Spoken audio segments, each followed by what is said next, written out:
Olá pessoal, tudo bem? A graça e a paz de Deus. Eu sou o pastor Giovanni. Eu tenho uma palavra de Deus para o seu coração. Nós estamos numa série de estudos sobre o livro de Cantares.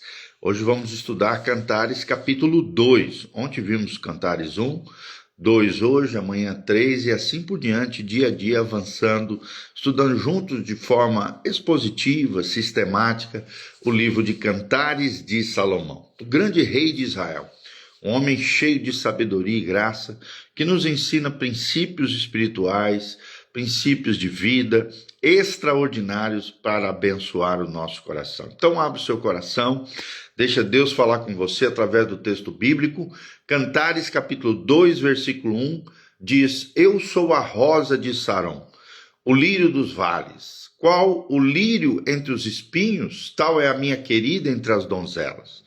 A esposa diz: qual a macieira entre as árvores do bosque, tal é o meu amado entre os jovens. Desejo muito a sua sombra, e debaixo dela me assento. E o seu fruto é doce ao meu paladar.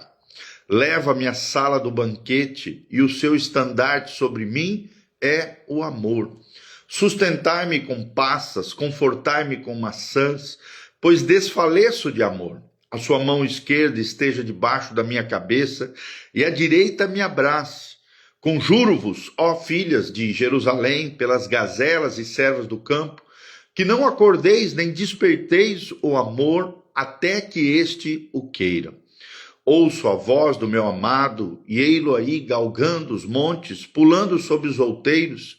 O meu amado é semelhante ao gamo ou ao filho da gazela. Eis que estás de trás da nossa parede, olhando pelas janelas, espreitando pelas grades. O meu amado fala e me diz. Já o esposo responde: levanta-te, querida minha, formosa minha, e vem, porque eis que passou o inverno, cessou a chuva e se foi, aparecem as flores na terra, chegou o tempo de cantarem as aves, e a voz da rola ouve-se em nossa terra. A figueira começou a dar seus figos, e as vides em flor exalam seu aroma. Levanta-te, querida minha, formosa minha, e vem. Pomba minha, que andas pelas fendas dos penhascos, no esconderijo das rochas escarpadas, mostra-me o rosto, faze-me ouvir a tua voz, porque a tua voz é doce e o teu rosto amável. A esposa diz: apanhai-me as raposas, as rapozinhas que devastam os vinhedos, porque as nossas vinhas estão em flor. O meu amado é meu e eu sou dele, e ele apacenta o seu rebanho entre os lírios. Antes que refresque o dia e fujam as sombras, volta, amado meu, faze-te semelhante ao gamo, ou ao filho das gazelas sobre os montes escabrosos. Cantares, capítulo 2. Mas que lições nós podemos extrair desse poema lindo de amor entre um homem e uma mulher, mas também que tipifica, é um símbolo, é uma metáfora da relação entre Cristo e a sua noiva, a igreja. É interessante que o tema central desse trecho, capítulo 2, de Cantares, é a doçura da comunhão íntima, a segurança no amor do amado e um alerta contra as ameaças que rompem essa comunhão no lar e na vida espiritual. Então sempre vamos trazer duas ênfases: a ênfase do lar, da vida conjugal, da vida marido e mulher, esposo e esposa, amado e amada, mas também uma conotação para a vida da igreja na sua relação com Cristo, na sua relação com o amado da sua alma, que é o Senhor Jesus. Primeiro pontinho, a autodescrição e elogio mútuo. Nós vemos uma autodescrição e um elogio mútuo do versículo 1 ao 3. Vemos a humildade da sulamita no versículo 1. Eu sou a rosa de Saron. A rosa de Saron era uma flor comum dos campos lá de Israel, não rara, mas sim comum. Ou seja, a igreja reconhece a sua simplicidade diante de Jesus, diante de Cristo. No versículo 2 vemos a exaltação do amado, como lírio entre os espinhos, né? Então vemos aqui o contraste entre pureza, a pureza da noiva, e o mundo caótico. Cristo vê a igreja como a luz do mundo, é o que nós vemos também em Filipenses 2:15. Depois, num terceiro momento, vemos a satisfação na comunhão, do versículo 3, como a macieira. A macieira era uma árvore que trazia sombra, proteção, mas também ao mesmo tempo trazia um fruto doce, ou seja, um símbolo do sustento. Cristo nos produz isso, nos satisfaz com proteção e com sustento. Com a sombra, proteção, e o fruto doce, o sustento. No sentido espiritual aqui, Cristo é o nosso refúgio, é o nosso alimento. João 6,35 menciona sobre isso. Segundo pontinho que queremos trazer para você é a experiência do amor recíproco. A experiência do amor recíproco de 4 a 7. Vemos no versículo 4 a celebração do encontro. Levou-me à casa do banquete. Vemos uma espécie de festa de intimidade. O estandarte como amor, né? E esse estandarte trazendo e promovendo aos nossos corações identidade e proteção. Identidade e proteção. Vemos a comunhão com Cristo, é uma festa da graça de Deus entre Cristo e a sua noiva, entre Cristo e o corpo de Cristo, que é a igreja. Vemos o desfalecimento do amor no versículo 5, sustentai-me, uma espécie de êxtase que excede as forças. Lá em 2 Coríntios 12, 9 também fala sobre isso. E tem duas palavrinhas aqui, passas e maçãs, que eram alimentos, né? Alimentos para renovação da força e do sustento do noivo e da noiva, mas também para nós hoje. Cristo nos traz esse alimento para a renovação diária através da palavra. Vemos também no versículo 6 a intimidade física, a importância da intimidade física. A sua mão esquerda, né? O abraço como uma expressão de segurança. O amor conjugal é santo, gente, não tem problema nenhum. Digno dentre todos, diz Hebreus 13:4, é um matrimônio leito sem mácula, mas Deus julgará os impuros, os adúlteros.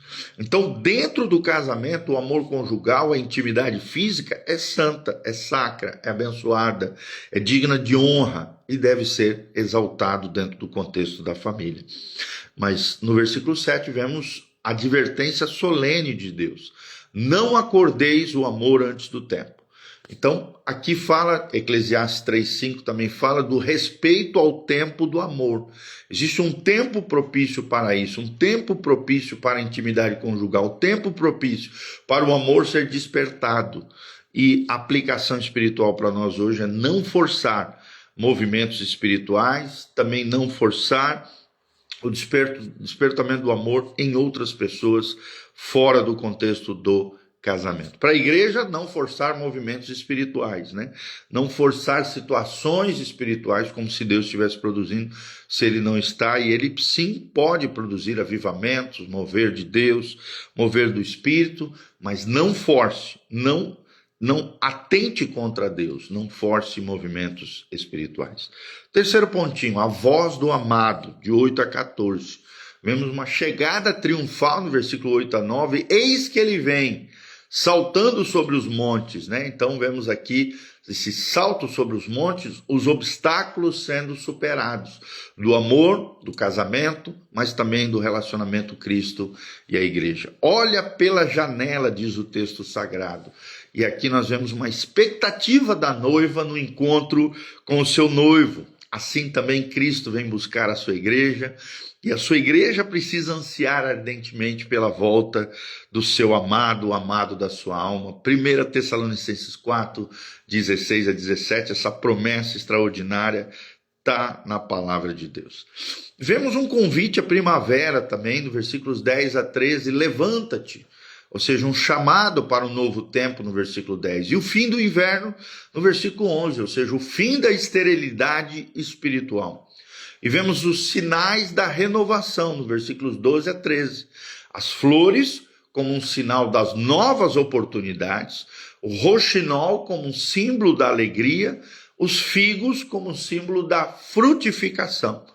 Ou seja, na nossa vida cristã haverá flores, novas oportunidades, haverá roxinol, a alegria que o Espírito Santo nos dá, e haverá figos, a frutificação, filhos e filhas para a glória de Deus, a conversão como uma primavera da alma, e isso é lindo, é maravilhoso. Deus renovando, e os sinais da renovação embutidos, colocados, né, na nossa vida cristã, no nosso caminhar com Deus.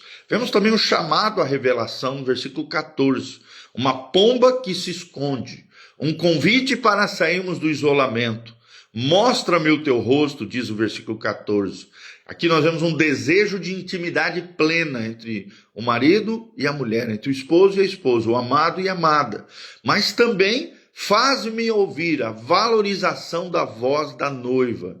Que coisa linda. E na relação com Cristo, trazendo aplicação para nós hoje, Cristo quer a nossa autenticidade na adoração. Mas é interessante que o quarto pontinho que trazemos para vocês é o alerta contra as raposas, versículo 15. Ameaças identificadas aqui. Apanhai-nos as raposas. E raposas eram pequenos animais que destruíam as vinhas naquela época. É interessante, né? Quais talvez seriam as raposinhas, as raposas que se infiltram dentro dos relacionamentos e destroem os casamentos, as famílias, os afetos? Primeiro aspecto, pequenos conflitos. Sim, pequenos conflitos. Se trazemos para o casamento, os descuidos no relacionamento podem ser raposinhas na vinha do lar e da família. Dentro da vida espiritual, os pecados, que às vezes a gente considera como pecados leves, que acabamos não confessando, mas que podem ser raposinhas, que podem destruir a vinha da vida espiritual. Outro aspecto é a falta de diálogo, trazendo para o casamento um silêncio que gera distância, apatia, frieza relacional e afetiva. Na vida espiritual, a omissão na oração. Quando você deixa de orar, você começa a esfriar, e isso se transforma numa raposinha que quer destruir a vinha da vida espiritual.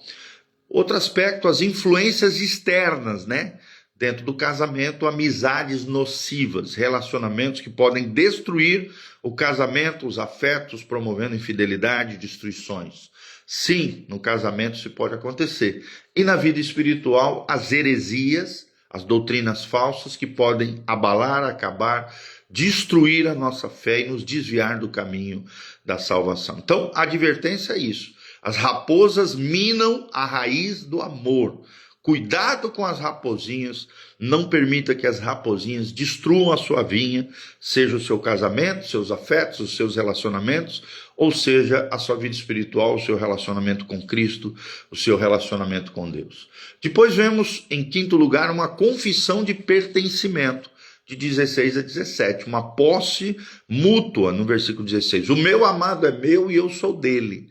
Aqui nós vemos a certeza da aliança, a certeza do compromisso, trazendo para a vida espiritual a segurança do crente em Cristo. É o próprio Cristo que firma uma aliança conosco e nós firmamos uma aliança com ele. João 10, 28 fala sobre isso. E vemos a imagem do pastor no versículo 16. Ele pastoreia. Cristo é o nosso bom pastor. Cristo é o exemplo para nós de pastor, de líder espiritual, daquele que dá vida pelas suas ovelhas.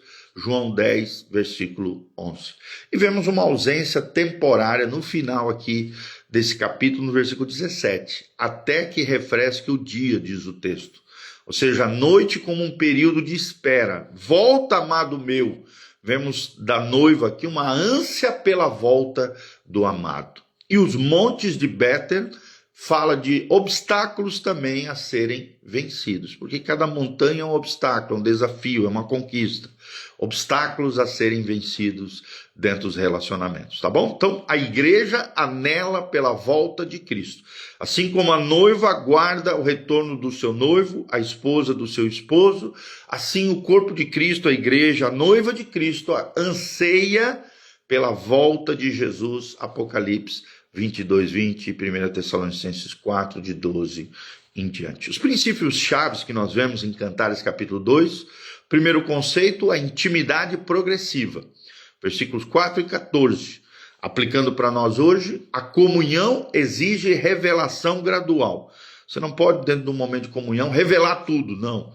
Você precisa, a comunhão exige revelação gradual. A intimidade é progressiva.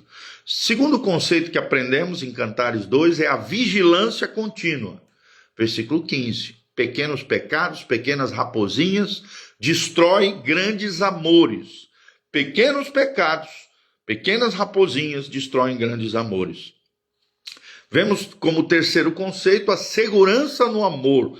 Um amor que gera segurança, no versículo 16. Cristo nunca rejeita os seus. Ele nos ama, ele gera em nós identidade, ele tem uma aliança, um compromisso de fidelidade e lealdade conosco. Por último, qual é o esquema teológico de Cantares, capítulo 2? Vemos a comunhão como tese central, como tema central, gerando chamado, uma espécie de renovação espiritual, do versículos 8 a 14, superação dos obstáculos, no versículo 8, convívio na primavera, de 12 a 13, mas essa comunhão, além do chamado, de despertar o chamado, a comunhão gera vigilância. Vigilância com relação às raposinhas, que ameaçam a vinha e que levam eu e você, trazendo para a vida espiritual, a confissão. E no versículo 16 a 17, confissão no sentido de pertencimento mútuo, né, de declaração de amor um pelo outro, de fidelidade, de lealdade, mas também de uma espera ansiosa, uma espera maravilhosa pelo noivo, um símbolo aqui de Cristo, tá bom? Então, frases importantes que aprendemos em Cantares 2. O amor que não se alimenta de intimidade morre de inanição. Vou repetir. O amor que não se alimenta de intimidade morre de inanição. Segundo lugar, as raposas são pequenas, mas o seu alvo é a raiz. Cuide dos detalhes no seu relacionamento. Com seu esposo, esposa, se você é casado, mas também com seu relacionamento com Cristo, porque a vida espiritual é uma espécie de casamento, de intimidade espiritual com Jesus também. Terceiro lugar, a mesma voz que diz levanta-te é a que ecoa eis que venho sem demora. Então, anseia ardentemente a volta do amado, a volta do nosso querido o amado da nossa alma, que é Jesus de Nazaré, Apocalipse 22, 12. Quarta frase, a noite do afastamento não é abandono, é um teste de fidelidade, até o amanhecer eterno com o nosso Senhor Jesus. Aplicações práticas para nós hoje, para os casais, cultivar momentos de banquete, versículo 4, datas regulares, a gente precisa disso, né? De intimidade, tanto em afetos, palavras, intimidade física, intimidade conjugal, cultivar momentos de banquete. Casamento é isso, é um deleite de dois amantes, de duas pessoas que se amam. Caçar raposas juntos também dentro do casamento, resolver os pequenos conflitos imediatamente e não deixar a bola de neve crescer, porque senão ela vai pegar e destruir nós lá na frente. Para a igreja, aplicações práticas, responder ao chamado de renovação. Precisamos de um avivamento pessoal, mas também avivamento coletivo como igreja, como povo de Deus. E protegermos a vinha de Deus, a vinha doutrinária, né? Rejeitarmos falsos ensinos, falsos mestres, falsos profetas, rejeitar protegendo a vinha de Deus, que é a comunidade da fé. Para todo crente, aplicação prática, ouvir a voz do amado nas Sagradas Escrituras e viver na expectativa da volta de Jesus. Então, Cantares capítulo 2 é um convite divino. Deixa Cristo tirar você das fendas do medo e levá-lo aos campos floridos da comunhão plena. Vou repetir, Cantares capítulo 2 é um convite divino dizendo para mim e para você, deixa Cristo tirar você das fendas do medo e levá-lo aos campos floridos da comunhão plena. Que Deus abençoe você, tua casa, tua família. Aqui no link da descrição tem todas as informações do nosso ministério, horário de culto, endereço da igreja, as mídias sociais, informações para contribuição, generosidade. Nós agradecemos o carinho e o afeto dos irmãos. Toda quarta-feira temos culto às 20 horas. Temos culto no domingo às 9 horas da manhã. Nesse final de semana teremos a Santa Ceia do Senhor. Venha cultuar ao Senhor, venha participar conosco. 2 palavras, o pastor Giovanni vai estar ministrando, 2 palavras especiais do coração de Deus para o nosso coração. Então venha estar conosco. Deus tem algo lindo, maravilhoso para a sua vida, para a sua casa, para a sua família. Amém? Quero mandar um abraço para a Cida Tais, que sempre está aqui conosco, o Nando Garcia também, o Ricardo Zago, o Fernando Brandão, todos os nossos amados irmãos estão aqui conosco, que Deus os abençoe. Hoje terminamos Cantares 2, amanhã teremos o Cantares capítulo 3. Com a graça de Deus, vamos avançando dia a dia, aprendendo sobre esse lindo livro, esse poema de fé, de amor, de afeto, de relacionamento, de comunhão e de intimidade, tá bom? Que Deus os abençoe, que a graça e a paz de Jesus esteja sobre todos nós. Pai, nós encerramos esse momento colocando cada vida que me ouve através do texto sagrado, dos ensinamentos preciosos da palavra de Deus. Que o Senhor aplique essa palavra ao coração de cada um deles.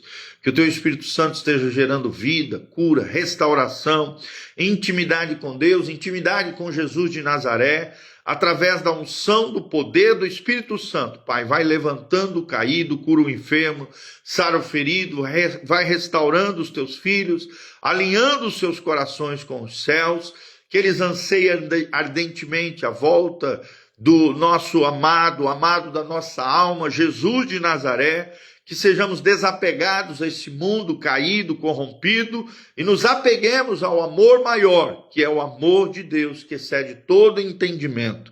E que através desse amor possamos amar as pessoas que são importantes para o nosso coração.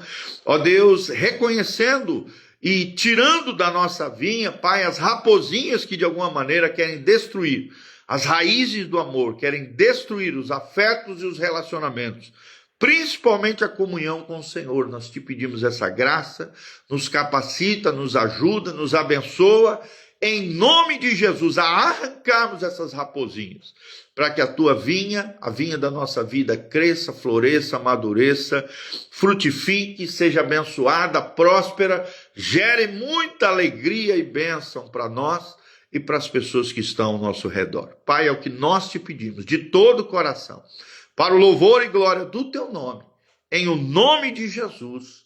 Amém, amém e amém. A graça e a paz, Deus vos abençoe.